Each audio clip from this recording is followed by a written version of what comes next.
আপনারা জানেন নির্বাচন 11 তারিখে অনুষ্ঠিত হয়েছে, অর্থাৎ গত পরশুদিন। নির্বাচন শেষে আমরা নির্বাচন কমিশনের পক্ষ থেকে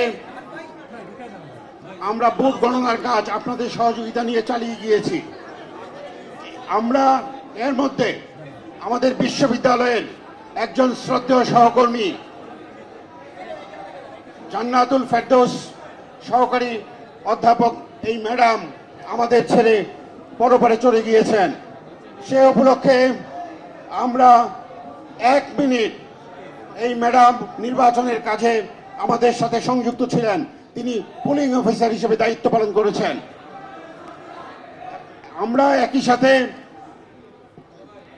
আমরা আজকে ম্যাডাম আমাদের ছেড়ে চলে গিয়েছেন। আমরা মহান স্বাধীনতা যুদ্ধে এবং অন্যান্য যে আন্দোলন এবং বিশেষ করে 2024 সালে যে গণ অভ্যুত্থান সংগঠিত হয়েছে, এই গণ অভ্যুত্থানের যারা শহীদ হয়েছেন এবং আমাদের শ্রদ্ধেয় ম্যাডাম যিনি আমাদের ছেড়ে পরপারে চলে গিয়েছেন, সকলের আত্মা বিদেহী আত্মার মাগফিরাত কামনা এবং একই সাথে আমরা আজকে তাদেরকে শ্রদ্ধা ভরে স্মরণ করতে চাই। সেই স্মরণের অংশ হিসেবে আমরা 1 মিনিট নীরবতা পালন করছি। এই মুহূর্তে আমি সকলকে সহযোগিতা করার জন্য অনুরোধ করছি।